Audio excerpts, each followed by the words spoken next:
I'm in a house that has no electricity, and I know this because there's like oil lamps and, there's not a TV, that it's just kind of, like old, like it just old furniture and old things. And the screen door, so the doors are open, but there's wooden screen doors with springs on them. I remember standing there kind of looking out a big picture window and, kind of near the door. And this Sasquatch walked up onto the porch and opened the door. And he had to bend to get in the door. And he came in the door and stood up, and he just looked at me. And instantly I was terrified.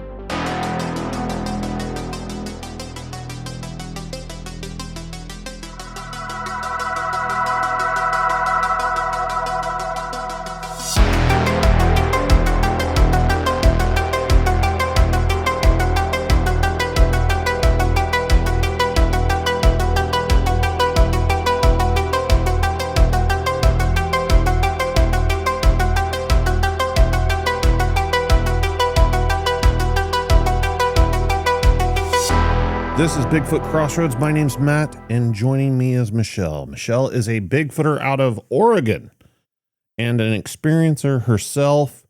I'm pretty intrigued by what you told me in the email, Michelle. Thanks for joining me.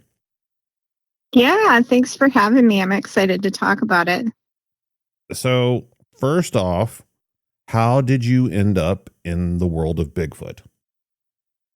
Oh gosh, it's a really long story, but I'll make it short. So I started having dreams about Bigfoot when I was 5, and it just continued through my life. They're reoccurring, so it's the same thing every time.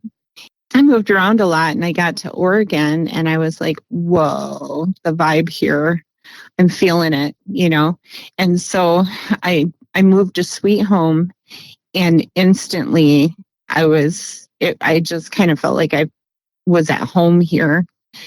And that's when I found Quartzville. And so my research area is in Quartzville, and I have had all of my sightings there. Quartzville. That's an interesting name. Yeah, there's lots of quartz and lots of mines, and people have claims there and stuff like that. It's also just a wonderful place to go for like boating and fishing and hunting, and it's beautiful. It's an old mining town, and the town is no longer there. All that's there is a foundation, but yeah, and it takes up a huge area. It's kind of, if you're familiar with Oregon, it's in Central Oregon, and it's just south of Detroit Lake and just north of Oak Ridge. There seems to be a recurring theme with a lot of Bigfoot active areas where there are large amounts of quartz in the ground. Yes, quartz and water. Yep. Yeah, I think it plays a huge part in it. If you want to get into like the metaphysics of it, quartz and water are conduits for energy. I want to ask you about the dream. Sure. Yeah, I'll talk about it. I've told how I got started in all this numerous times, but one part that I sometimes leave out, because I don't really remember the exact timeline of events because I was so young, but it would have been around the age of 7. I had a dream about Bigfoot. That kind of, I don't know. Yeah. Which came first, the chicken or the egg? I don't really remember knowing what Bigfoot was when I had the dream. Well, I can relate to that. Yeah. So, I'd love to hear about your experience. Yeah. And speaking on that, there's a lot of, I've heard the indigenous people of America talk about Bigfoot being in dreams and what that means, and that it's kind of like a calling, like they're calling you, they're speaking to you. So yeah, it's overwhelming to think about it, but I mean, when you're a child, that's pretty That's huge, Yeah. you know? Yeah, it was intense. It was very intense. Yeah. So in my dream, basically I'm in a house that has no electricity, and I know this because there's like oil lamps, and there's not a TV, that it's just kind of, like old, like it just old furniture and old things. And the screen door, so the doors are open, but there's wooden screen doors with springs on them. And I remember standing there, kind of looking out a big picture window and, kind of near the door. And this Sasquatch walked up onto the porch and opened the door. And he had to bend to get in the door. And he came in the door and stood up, and he just looked at me. And instantly I was terrified. And so I'd turn around and I'd run through the house, and I'd run out the back screen door. And I remember I would look to my right, and I would see the sink in the kitchen, and the sink had a hand pump in it for water. And then I would go down the back steps and into the yard, and I would look over again to the right, way far back in the yard. I would see another hand pump for water. So it's, this is old. This is like early 1900s, maybe 1800s. I don't know. So I take off running through a field, and it's like a field of hay or barley or something that's tall, but not quite as tall as corn. I could still kind of see over it. And because in my dream, I was small, I was 5 years old, I'm guessing. So I would run through the field, and every time I would turn around to look behind me, he would be just walking behind me. He was not running, not chasing, just walking behind me, not very non-threatening. But of course, being 5 years old just scared the Jesus out of me. So, Sure, yeah. So I went through my life having that dream, and I would dream it. I could dream it 3 or 4 days a week, or 3 or 4 days a month, or 3 or 4 times a year. It's just really sporadic. But I did notice as I got older that it would come to me more often when I was stressed out or when I was having problems at home. Huh. So I come the age 19, and I remember this because I had graduated from high school already. And I had woken up one morning, and I was still living at my mother's house. And I was just overwhelmed with the dream, and I was crying, and which I often did. But I remember that particular day, I went downstairs and I sat down at the kitchen table, and I told my mother, I can't handle this anymore. It's stressing me out, So my aunt, or my mom, called my aunt, her sister, and my aunt, she's very gifted. She's really in tune. She's works with energy and stuff. So she decided that she was going to take me to see one of her psychic friends. And so we went and we spoke to her, and we talked about it. And she said, well, why don't you just, the next time you have the dream, tell him, stop scaring you, So I was like, okay, I can do that. I can try to do that. I've never really been able to control my dreams, but I can try to do that. So not that night, but the next night I had another dream, and I, got the guts. I was terrified, but I stood up to him, and I told him, I have to tell you something. He bent down, and he got right in my face, so close to my face. I can nearly feel his breath. And I said, please stop scaring me. You're terrifying me. I'm frightened. And that was it.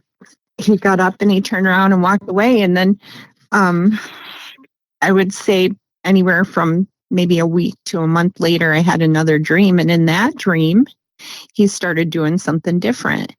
So he would, instead of coming in the house, he would sit outside or squat outside behind this big oak tree with it had a huge trunk. And he would sit behind that tree and he would just peek around it and look at me. And I had that dream. Now that's the reoccurring dream that I have now. I haven't had it for a while, but since I've been here, I haven't had it because I got a telepathic message after I'd started having experiences here from, I call him my main guy. I don't know his name or anything yet, but he told me that that was me. I've always been here protecting you. Oh, wow. Yeah. So, and it took me, because I'm 52 now, it took me that long to put all of this together. It's a lifetime event for me, and it consumes me now. I don't know if it's a good thing or a bad thing, but I'm consumed by it. Trying to make contact and like and have real communication with them, Have you found the location, like the house? No, that's a great question. I have not. And I think just my theory is that this has happened in a past life. Like they've been with me this whole time, because I mean, how else? It was just so old fashioned. I can remember I was wearing a dress, like, those Laura Ingalls dress. Yeah. Like I was wearing that. I remember it because I remember the apron in front of me and it had a pocket. It's really interesting, but I'm in love with it now. I didn't used to love it, but I love it now. And it's part of me and it's part of my story, At what point in your life did you realize what this thing was that was in your dream? You mean physically or spiritually? Like the realization that, oh, I'm having a dream about Bigfoot. Like, did you know that instantly in the dream, like psychically or whatever? Or was it something that you learned in life? Yeah, it was something I learned in life because where I grew up in Michigan was in the Lower Peninsula and it was in the southern part. So it was predominantly farmland and we had woods and stuff, but not nearly the amount of, forest that you would need to harbor a family of giants, Right. So, and we didn't really talk about Bigfoot that much. In fact, I don't think we ever talked about it until after I started having the dreams and got a little bit older. So, at first I didn't know what it was. I just, it was a monster to me because it was terrifying. But as I got older, I realized what it was. And then, and then I continued to grow and I guess my my metaphysical gifts continued to grow as well. And I kind of, started getting this hint about it that it was much deeper than just a nightmare, So I quit calling them nightmares. Yeah. I'm just thinking about my own experience. Yeah. I'd be interested in hearing about that sometime or now. I can run through it real quick. It's just there's a very specific reason that I don't talk about it a lot. And it's not because I'm afraid to talk about those topics. I grew up experiencing paranormal stuff from a very early age, so I don't shy away from it at all. But we had a lake house, which was a trailer, and my bedroom was at the end of the trailer and had a single window that was at the end of the trailer. And in this dream, I was in that bedroom. And whenever I had the dream, I was asleep in that bedroom. This is the first time that had ever happened to me in my life, where I had a dream about the location that I was specifically at the time. And in the dream, I wake up to a tapping on the window. I go over to the window, and the window had these very thick, like almost a canvas type material, but it was print material on the windows, but they didn't let any light in at all. And I go over there and I open up the curtains, and a Bigfoot is standing there outside the window. His hair is calico. That's the only way I know how to describe it. It's all these different colors. It's not just like one uniform color. And he's looking at me. He has a very human type face, but it's still different. It doesn't look like, a typical person or anything like that. He's very large. His head is probably even with the top of the window, and the window was probably, I just remember it from my childhood. The bottom of the window was higher than my head, so it's probably 7-8 feet up. And at least, and he's just standing there looking at me, non-aggressive, and he starts motioning for me to come to him. And I'm just like standing there staring out the window, because the space, there is another building outside that window. So the space between our trailer and that building is maybe 15 feet. It's not a lot of space. So he's like right there at the window. And so that is really what was terrifying me. I don't remember recognizing it for what it was or anything. And he's just motioning with me. He's with his left hand. He's like kind of waving towards himself. And then he turns and looks and points towards the woods. There was this patch of woods. I don't know the size. It was pretty big. I used to go exploring the woods. That was my favorite thing to do as a child. I was always in those woods. And he was pointing towards the woods. And then he looked back at me. And I knew that he wanted me to come outside and follow him into the woods. And I was like, that's not happening. Absolutely not. And I throw the curtains back shut, and I jump in bed and pull the blanket over my head. And that was the dream. The weird part, as if that's not weird enough, because later on I'd be a Bigfooter. The weird part, his name was David. Now, I don't know if that's just my child brain at the time. That's what it sounded like. So it might have been something similar to David. I don't know. But that was the name that registered in my head for him. And and then at some point I picked up a book that had like Bigfoot stories and Loch Ness monster stories. It was like split in two. It was called Bigfoot and Nessie, and it had like a few historical Bigfoot stories in it. And that's kind of what led me down the Bigfoot path. Now, I remember having that dream before the book, but I know I had that book. So is it possible that I had the book and it caused the dream? Of course. Maybe I'm just not remembering it right. But I remember the dream coming first, because I did not know what it was. Right. I wonder, was it a dream or was it real though? Did that really happen? Well, now you're opening up a rabbit hole, aren't you? So those woods. I love that though. Yeah, go on. This is your episode, by the way. I know.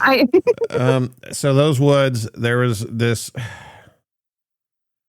Okay, so there's the woods, and then there was a meadow inside of the woods, and you could walk around the edge of the meadow. The meadow had a bunch of briars and stuff in it, so you didn't want to cut across the meadow, but you could walk the tree line around the meadow, and then there was more woods on the backside. And those woods, if you just walk straight, eventually lead to the lake. And then they're paralleled by a lake on one side. And then if you went the other way, you go back to civilization. It's probably a half mile to a mile deep in there. But for whatever reason, the woods on the backside freaked me out all the time. Oh. And there was one time that I was going back there and something jumped. I don't know what it was. Something jumped up in the brush next to me and took off through the tall grass. I couldn't see it. It scared me. I didn't try to look at it. It was just large crashing sound right next to me. I thought I was dead. I probably screamed, maybe tinkled a little, and it was just still quiet. Everything's gone. Never saw anything. I don't remember finding any, footprints or anything like that. But years later, after I became a Bigfooter, and back in the day whenever I was doing like field work, there was some Bigfoot reports coming from the area. And I had never heard about Bigfoot in the area. Spent a tremendous amount of my childhood at that lake house. Knew people that lived in the area and everything. But yeah, later on, some reports found their way to me, and me and a buddy went and checked into it and did find some tracks and some formations and some other things. Probably about a mile from that location, just kind of around the bend at the lake, so to speak, from where that was at. So is it possible? I mean, I don't know. Wow. What state was that in? That's here in Oklahoma. Really? Yeah. Well, Oklahoma has a large population of Bigfoot, from what I understand. In certain pockets, there seems to be quite a bit. Yeah. I mean, I haven't been a researcher in years, but there's still parts of South Central Oklahoma around the Native American communities where people see them literally all the time. Right. I was just going to say that it's usually around the reservations. Yeah. So, wow, that's amazing. Yeah. Thank you for sharing that with me. Yeah, kind of crazy. Awesome.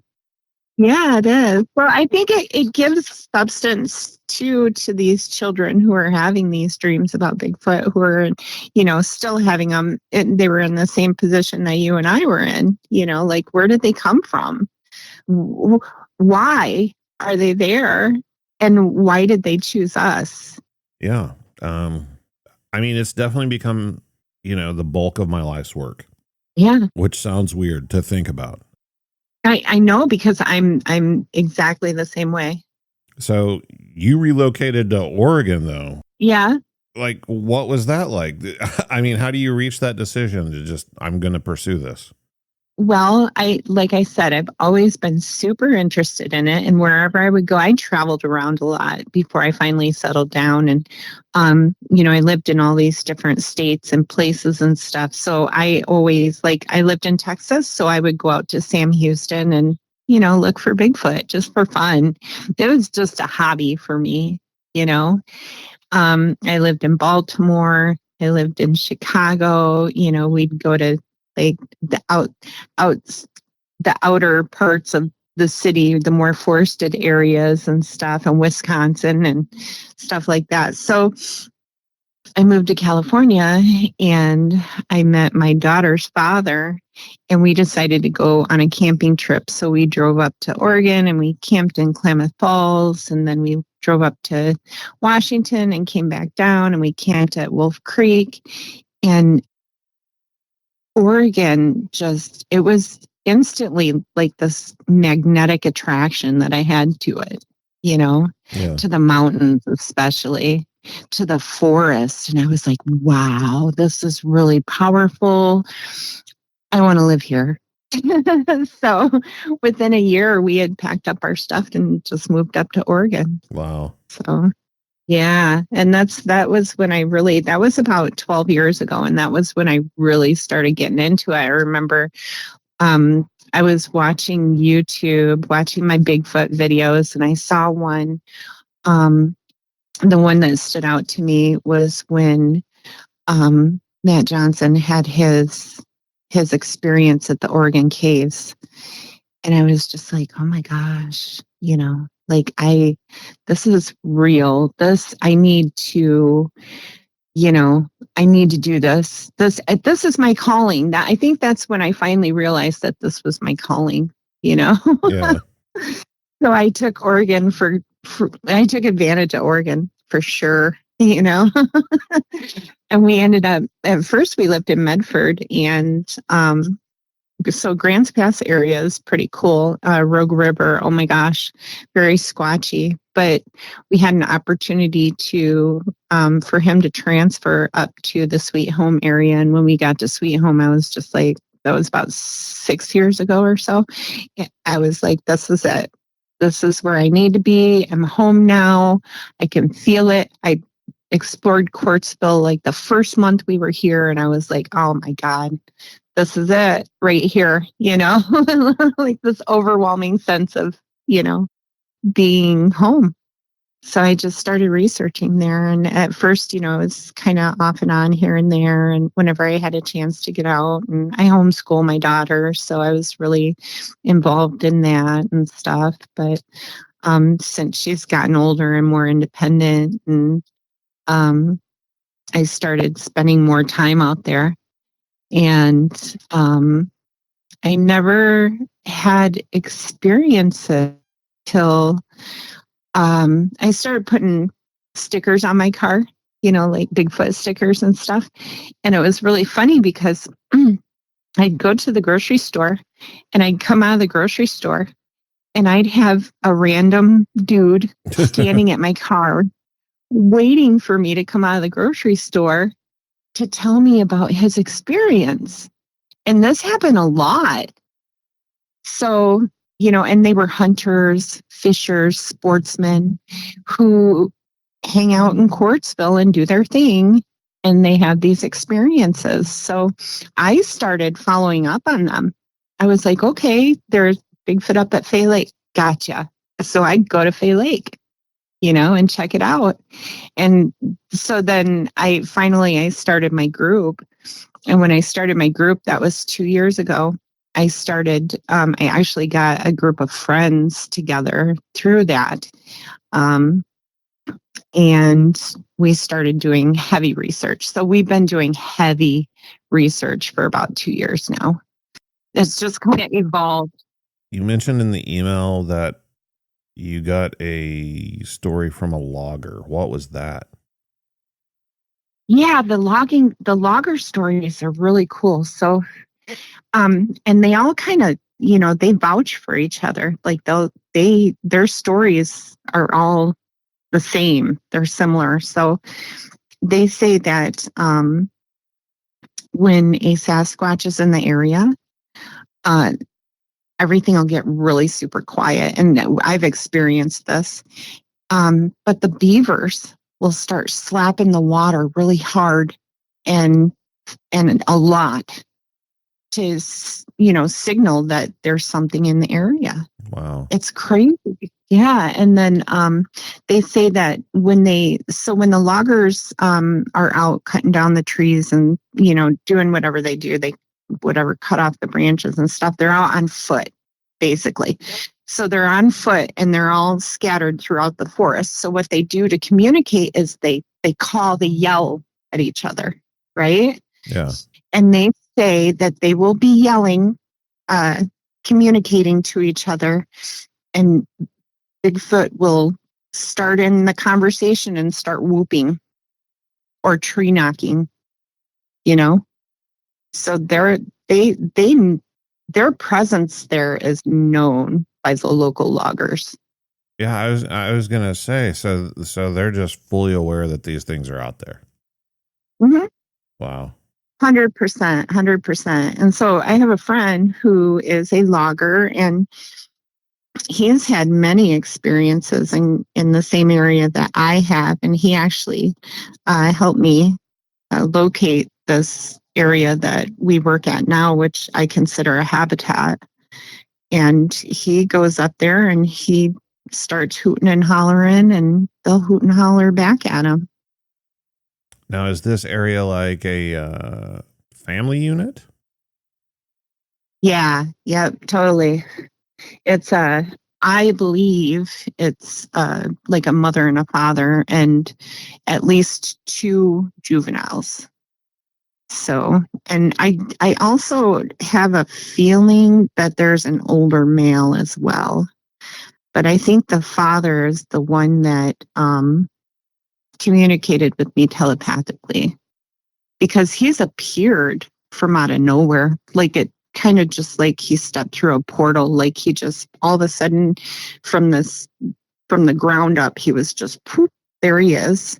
And then just as soon as I could register what it was and I could see his fingers and the hair on him, he disappeared. And when he disappeared, it went down into like a small circle in the center of his torso, like it just whoop, and kind of sparkled, and that was it, was gone. So, and that was the same day when I went home that he had told me, like, this is me and I've always been here and I'm always with you, Mind blown. I know it's really heavy because it goes from, you think, and everything is flesh and blood, and these are creatures who have evolved or didn't evolve or something, to now you're like, okay, the whole story is written. They're not just flesh and blood, they're more than that, or else they have abilities that, we can't even dream of. I mean, that's the hang up, right? That everybody has.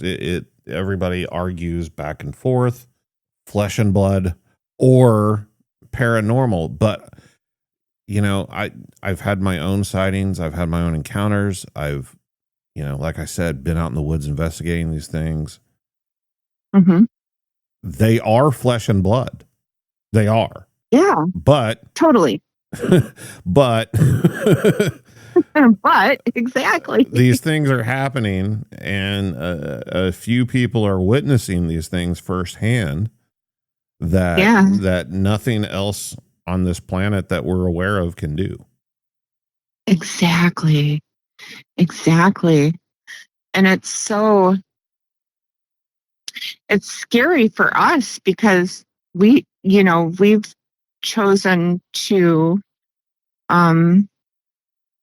devote so much time of our lives to researching them. And then when something like that happens, and if you talk about it, some people are just like, oh, whatever, like, Yeah. you got an active imagination. Well, you know what? It takes a lot of balls to be able to talk about it. So don't be so quick to judge, because it could happen to you just as easily as it could happen to me, Before we continue with the conversation, I want to take a moment for this breaking update.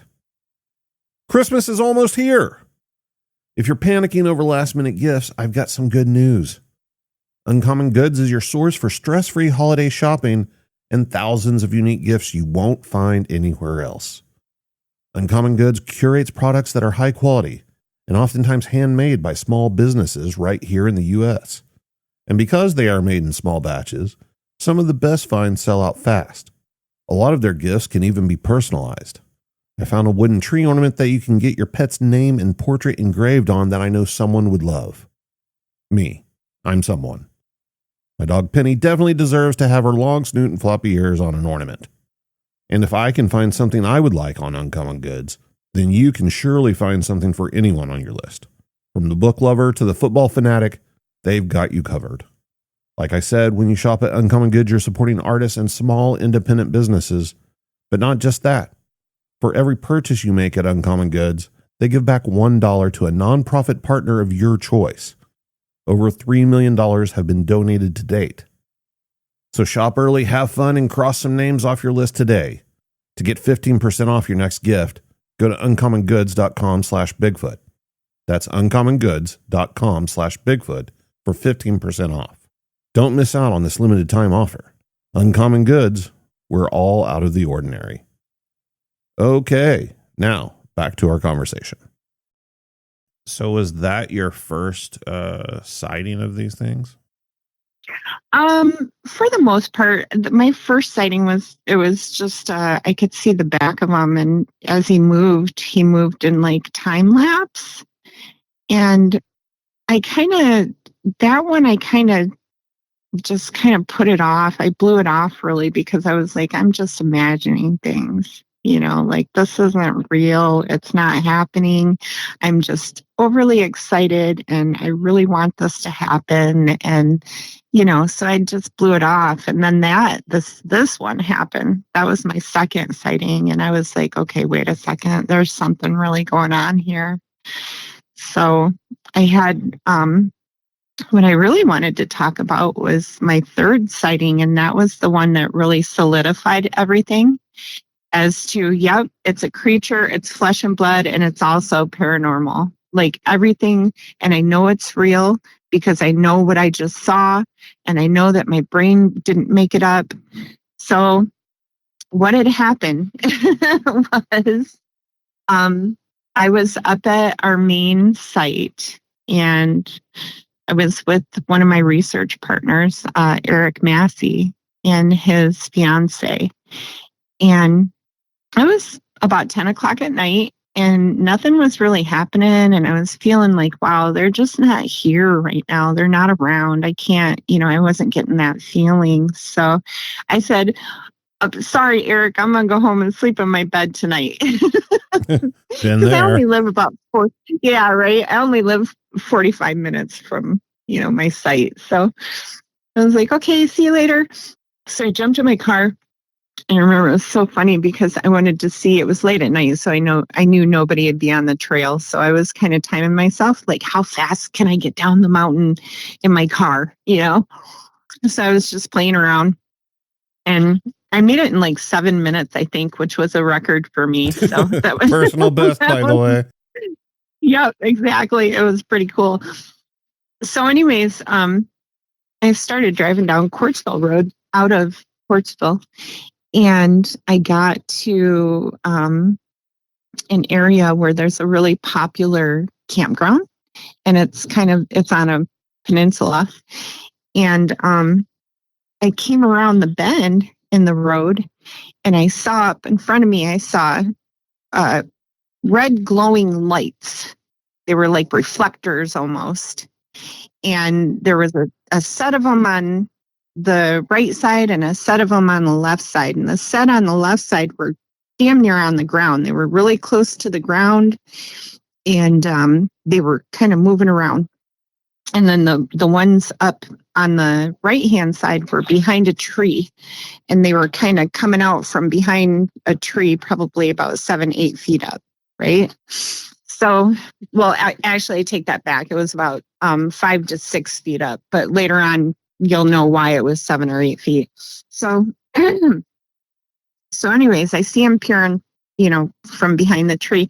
So I slowed my car way down to like a creepy crawl, and till I finally came to a stop. And I was like, wait a second, who in the world would be out here in the middle of the night, 10:30 at night, with steampunk goggles on? Because that's what they looked like. They looked like big, round steampunk goggles, except for they were glowing bright red. And I was like, what the heck? So I continued to creep 5 miles an hour closer to them until I think I'm getting a really good look at them, and I'm like, those are eyes. Those are eyes looking at me, but they're glowing. I was like, what the heck? This is real. And so I just stared at them, and I watched them. Like the one behind the tree kept looking at me, and then she would look behind her, and she'd look at me, and she'd look at the one across the road, and I'd look over at the one on the left, on the driver's side, and he's real close to the road, and he locks eyes with me and then doesn't take them off.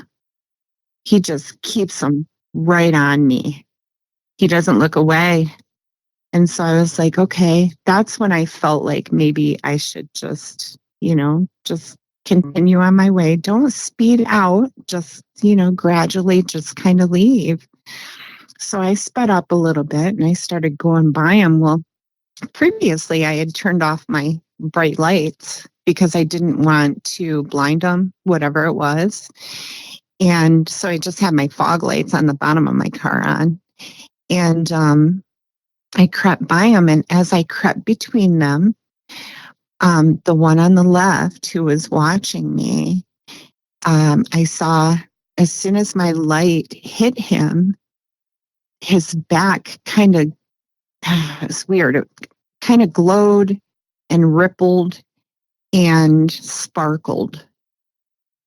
And I was like, oh my God, that's a Sasquatch. And it was huge. But I instantly thought he's trying to cloak or he's cloaking or something, And so I looked over at the other one, and the other one is still there behind the tree watching me go by. My windows are down. I didn't once have any kind of reaction like I should roll them up, Yeah. But they're literally like 10 feet away from me on each side, however wide the road is. Yeah. And so I crept between them. And then once I got past them, I looked in my rearview mirror and they weren't there. They were gone. So I was like, okay, I'm going to go home and go to bed. And I did. I went home and went to bed, and I woke up the next morning and I thought about it for a while. And I was like, what? Yeah. So I told Eric I would be back at 6:00 in the morning. And I left my house and I came through. And when I came through that area, I got a really good look at the area because it was daylight. It was in the summer. So I got a really good look and I noticed that the one on the left would have been in a ditch that was about 4.5 feet deep. So that's why his head was so close to the ground, because he was in that ditch and he was either crouched down and bending over, kind of hiding his body. And the tree on the other side, there's a bunch of trees there lined up perfectly, but also there's another ditch there. So, the 5 or 6 feet that I thought it was actually 7 or 8 feet tall, Yeah. So, yeah. So I went back up the hill and I told Eric, I said, I saw something last night, and I told him about it, and we're just kind of like, huh, that's odd. But it took a while. It took days for it to really register, like, what the heck it was. And for me to be like, okay, that was a Bigfoot, 2 of them, So yeah, that was my most impressive sighting. Yeah, probably so. I mean, so like obvious, you've already said this, but we're just going to clarify once again.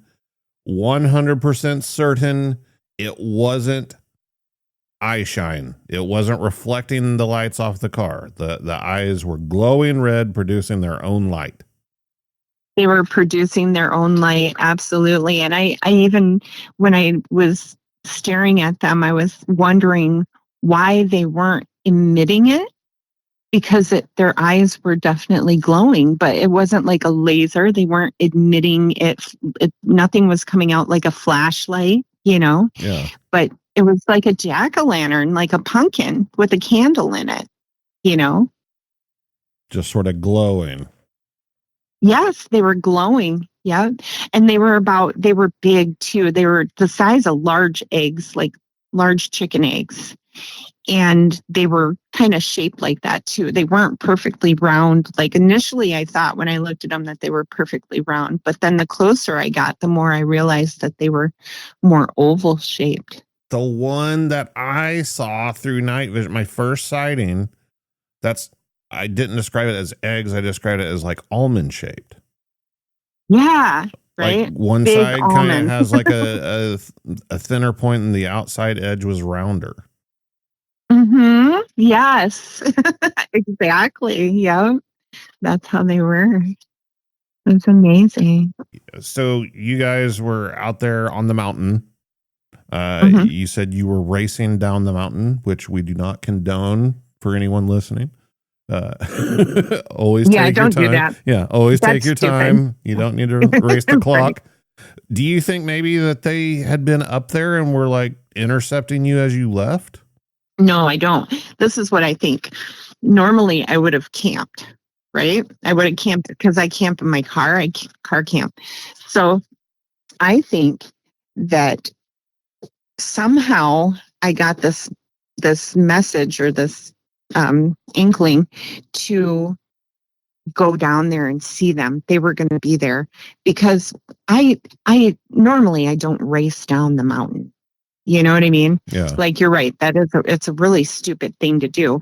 But for some reason that night I thought it was a good idea. Had I been there, had I been there a little bit earlier or a little bit later, I probably wouldn't have saw them because obviously they were crossing the road. Yeah.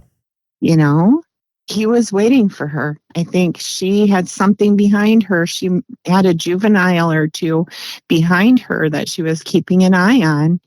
And they were all crossing the road and to go into that campground because I said that campground is on a peninsula and that's the only way that you can get into that campground.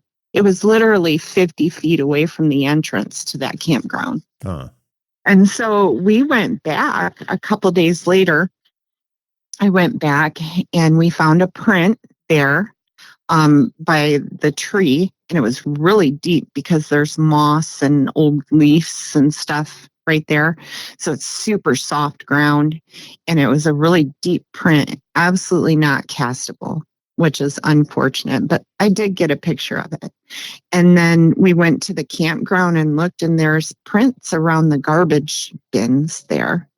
So that's when I started paying attention to the big garbage bins at the campgrounds and stuff and finding prints around them because they go to forage through the garbage. Which is another one of those things that I'm just, if you have the ability to cloak and jump in and out of portals, your eyes glow, why are you coming here to dig through trash? Yeah, right. That's a great point. I think they do it all. You know, they live just like we do. I've heard different stories from different people, like they have a food shortage in their own world, so they come here to eat our food and forage here. I don't know. I mean, that's, you know, it's a wonderful theory. I could get on board with it. But I think that they're just like us. They just have, they're like the superheroes or the superhumans. They have exceptional access usage of their pineal gland. You know what I mean? Yeah. They have powers that, you know, are just exceptional. And still have biological needs like everything else. Exactly. Yep, totally. At this point, we just go down the theory trail. Yeah, really. I mean, another thing is the cloaking. So if you have the ability to cloak, why does anybody ever see you? Do you think they are showing themselves intentionally, or do you think maybe it's something that's difficult for them to do where they maybe can't do it all the time? I think I kind of feel like it's intentional because I notice that a lot of the reports that I get from hunters or sportsmen who carry guns, those reports that they have are very aggressive and they're very intimidating, and they see them like full on body, you know, being. And, but with like researchers, more gentle type sightings, interactions, magical kind of, you know, happenings. So I think it just depends on the situation and how they're going to react. Like, if you don't want somebody in your house, what do? You bulk up, you get scary, you like, ah. So, that's what they do to keep people out. Anytime I had a firearm or, a camera or, a parabolic dish, anytime I took all that, loaded up with all the equipment, I didn't get anything. It wasn't until I left all that crap at home and started just going out there with a walking stick, which was mostly for the benefit of poking around in front of me for snakes, because we have a lot of snakes here. That's whenever things started happening. Yeah, I can relate to that. Yeah. Yeah, because after I saw the two on the side of the road, a week later I went out and got cameras for my car. I was like, this isn't going to happen again. I'm not, even when I was watching all this happen in front of me, never once did I have the instinct to just reach for my phone and start taking pictures. It was so weird because normally that's something I would do. I mean, that's why you're out there. Yeah, that's exactly. The purpose. Yeah. Right. But I never had that. So I got cameras. And since I got cameras, all my sightings or my experiences have been different. They haven't been like just recently. I was out with Eric and one of our other team members, Tim, and we were researching. It was late at night. It was pitch dark. When it gets dark out in Quartzville, it's like you can't even see your hand in front of your face. There's no light pollution. It's crazy dark. So we're out in the dark and we're on the side of the road and we're looking up at this bridge and we're shining our flashlights up there and we're seeing, not only are we seeing eye shine, but we're also seeing orbs. And so we know there's movement because they're throwing these rocks down onto the road, but they're small, like palm-sized rocks. They're not big rocks, and they're not being thrown aggressively, So we're shining our flashlights up there, and I'm kind of looking off to the left a little bit, and then to the right, there's an edge on the ridge. Eric sees one. It stands up. It looks at us for a second. It turns around and it walks away. I didn't see it, but I saw its eye shine before it stood up. So anyways, Eric's like, holy shit. He's like, oh my God, I just saw one. And I was like, I know you did because I saw the eye shine. I know. So him and Tim decide that they're going to walk down the road to see if they can get to the slope of the ridge and see if there's a pathway to go up. And so they go down, and I told them before they left, I said, don't leave me here alone. They're like, you'll be all right. Just don't worry about it. So I'm standing there by my car in the pitch dark. My car's turned off, no light. And just as soon as I see Eric and Tim's flashlights disappear around the curve, I hear 4 big old footsteps right behind me. Boom, boom, boom, boom. And I screamed for Eric because it startled me. Yeah. I'm in the dark, I thought, Eric. And here I can see their flashlights coming down the road. There's Eric and Tim. So I jump in my car and I slam the door and I tell him out the window, I said, he's behind me. So Eric comes straight up to the car and he goes right straight behind the car. And I get out and I go behind him. And Tim kind of goes up this little mound in this hill there on the side of the road that we were on. And he's looking over the edge of the mound, and Eric goes back, and I told him, I said it was about 20 feet behind me, no further than that, was really close. And he goes over there and he's looking around and you can't see anything because it's pitch dark. Even with the flashlight, it's weird. You can't see what you can see during the day, Yeah. And so that ended our experience that night. So a couple of days later, we decide that we're going to go down and check out that area and see, if there was something there. So we go back, and my other friend, team member who shall remain anonymous, came out, and he went down. He's pretty athletic, so he was able to get down that steep hill and look around, and he saw there was footprints, and they were about 4 feet apart, and there was about 3 or 4 of them. And he saw an area where there was a rock and there was moss on the rock, but something large had been sitting on that rock because all the moss was worn off or worn down, or, you could just see the butt imprint there. And if you sit on that rock, you can see right at road level, and you could see where my car was parked, and he had eyes on me. And then off to the backside of that big boulder rock, whatever it is, all the grass is pushed down like something was sitting in it or laying in it. And then there's another ridge. And below that, you can't see over it. It goes down to the beach of the reservoir. And there's like bushes and trees and stuff down there. But when Tim was sitting up there on the hill, he was listening to it.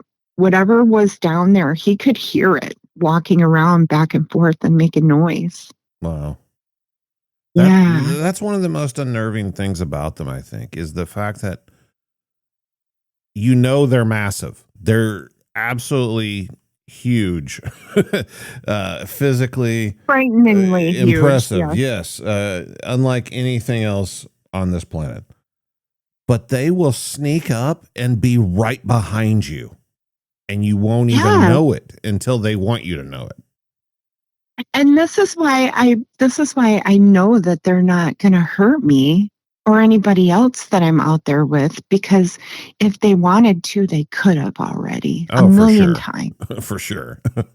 But there was another instance that I wanted to talk to you about, because it was something else that had just happened fairly recently too. And it was kind of aggressive. So up at my main campsite, I brought out my friend Jimmy Toongate. Hey, I know him. Yeah, Off-Road X-Files.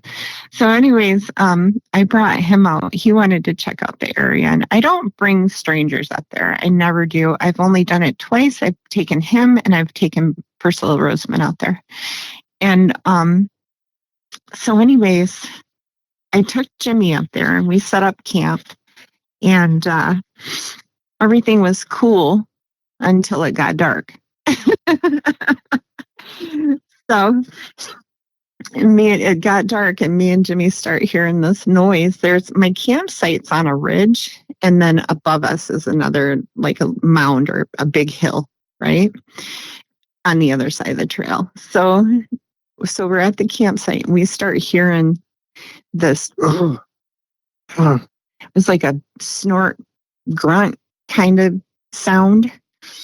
And you could hear it. It would be really close, and then it would be far, and then be close, and it'd be far. So whatever it was pacing back and forth, up and down on that hill, back and forth, back and forth. And that went on for so long.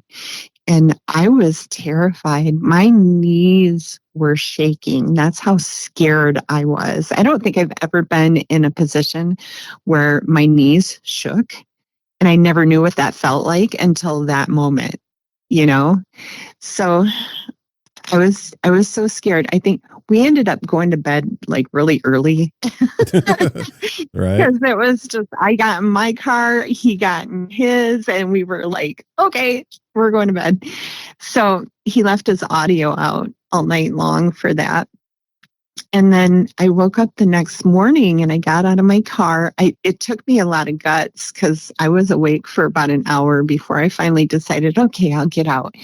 So 5 o'clock in the morning, I got out of my car. I cleared my throat, and I heard, And that was it. It was over. Never heard it again. But it was still there. But it was still there. And so it's funny because, Jimmy's like, he's flesh and blood. He's a great researcher. He's just got it down. But so Jimmy's like, he's letting people hear it. And they're like, oh, it sounds like a grizzly bear, and I'm letting people hear it. And they're like, yeah, it sounds like a grizzly. Well, technically we don't have grizzlies in the Cascades. We know that's not true, but they're not registered as being an animal in the Cascades in Oregon right now. So anyways, but also bears, regardless of what kind of bear it is, if they know there's a human in the area, they will leave the area. Oh, in for fact, sure. they'll leave the area the minute they smell gasoline. Like they smell a car, Yeah. they're gone. I feel like it was not a bear, and we don't have wild boar. We don't have anything else that would even remotely, be able to pace back and forth and make these noises. And so my theory is, I believe it was a Sasquatch. I think it was him. And I think that he was angry at me for bringing a stranger up. Nothing against Jimmy. He's a great guy. He's a good researcher, but my guy wasn't familiar with him. You know what I mean? I took it as a sign. I will not take another stranger up there again. I won't do it. That was one of the kind of, tricks we had in our pocket back in the day for locations. Mm-hmm. We were spread out all over the United States, and everybody kind of had their own areas that they would go to back at home. And if that area, they kind of got acclimated to the people, it seemed the activity would die down. They would get used to them and be like, oh, well, that's just so-and-so, we're not going to show out for them. And right. To get the activity going again, that was a thing that we would do. We would take someone new to the location, and it almost never failed. You take somebody new. Yeah. You take somebody new to the location that you've kind of habituated. Yeah. They act up. They don't like it. They're like, who is this? You have betrayed our trust. Why would you bring this person here? That's a good technique. Yeah. Yeah, that's a good technique. Yeah. Yeah, I don't know if I would do that. Right? Because I feel like I have such a good relationship with them now. I went out there a couple of days ago to say goodbye to them. And then a couple of days later, I got a calling to go back up. And so I went back up and there was activity. They were all around me. It was like the whole troop showed up to say goodbye, but they wouldn't show me. They wouldn't show me themselves, and they never did. But I could hear them. And what it sounded like humans hiding in the forest, trying not to make noise. Yeah. When you try not to make noise, but you make noise anyways, that's what it sounded like. Are you finding like glyphs or anything like that? No. Well, we find a lot of structures, and then I'm thinking, because this is kind of new to me, the glyphs and stuff. Mm-hmm. I'm thinking that a lot of the stuff that I do find is it's like twigs and branches. And I took a lot of pictures of some stuff that I found. And now that I compare them, I'm thinking that they perhaps might be glyphs. So I know that there's some kind of sign and there's some kind of communication. I just haven't figured out what it is yet. We don't have to talk a lot about it, but I do want to get your thoughts on something. Mm-hmm. You have a paranormal background. I do. I've always been of the thought that people kind of mistakenly associate paranormal activity with homes and old buildings and cemeteries and places like that. Mm-hmm. But they don't really think about it out in the middle of nowhere in the mountains, for instance. Yeah, totally.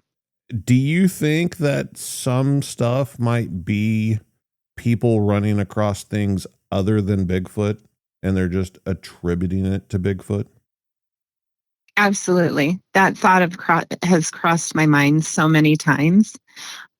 Especially because we have pictures where, we kind of, it's distorted, or it kind of looks like a portal, or something like that, and I sometimes I get confused by that, like, well, maybe it might be just a haunting or a ghost, or some kind of spirit or something, or even some kind of spirit of the forest, so yeah, I think it happens a lot. I'm going to use the word psychically, for lack of a better word. Do the Bigfoot feel different than, say, a spirit does? Absolutely. To me, it does. It's kind of hard to explain. It's like um, when you're in a spirit realm, when you're dealing with spirits, right? You're dealing with energy. And when you're dealing with Sasquatch, you're dealing with a physical energy. The energy is different. The vibe is different, right? So that, like, I can feel if it's a Sasquatch in the forest, because I can feel that earthly presence. But if it's a spirit, it's more of like a vibe, like a vibration. I can tell the difference. I don't know if other people can, but that's how I can tell the difference. Just recently, my friend Carlos came out, and Carlos Abasco, and he plays the didgeridoo and the flute, and he does clearings, and he also activates ley lines and stuff like that. So we decided that we were going to go out there in the middle of the night. It was like 1 o'clock in the morning. He set up his canopy. It was pouring rain. I mean, it was just coming down. And he played his instruments, and he did this beautiful song he sings too. So archaic singing, and he did this, and we I had something growl in my ear, and it was so strange. We started hearing voices that sounded like they were in another room with the door shut. Like it was another dimension. Oh, that's a ghost thing. Yeah. That's yeah. Yeah, it was so weird, but I'm into that. I liked it. You know what I mean? Like, I was there for it. But I'm no stranger to it either. So I know, what's good and what's bad vibes and energy. And I know we just had really good energy and vibes that night. So Is there anything you want to pitch, how people can get a hold of you or your page or anything? yeah, totally. So on Facebook, I'm Michelle Heaton, and you can look me up on Facebook. I communicate mostly with people through Messenger, so that's a really good way to get a hold of me. I also have my Bigfoot group. It's on Facebook as well. It's a private group, so you will be vetted when you join. But we are always welcoming, people who are interested in and have, a good vibe about, you know, learning and experiencing and stuff like that. So the name of my group is Sweet Home Oregon Sasquatch Research Group, and that's where you can find us. Michelle, I have enjoyed this. I'm glad that you reached out, and I look forward to future conversations with you for sure. Yeah, me too. It was really great. Thank you so much for allowing me to do this. It was great. If you've had your own experience with Bigfoot and you'd like to share your story on the podcast, email me at bigfootcrossroads@gmail.com. Check out the website bigfootcrossroads.com. You can find links to the social media, past episodes, merchandise, everything you need, all in one place. And until next time, remember, there's something in the woods.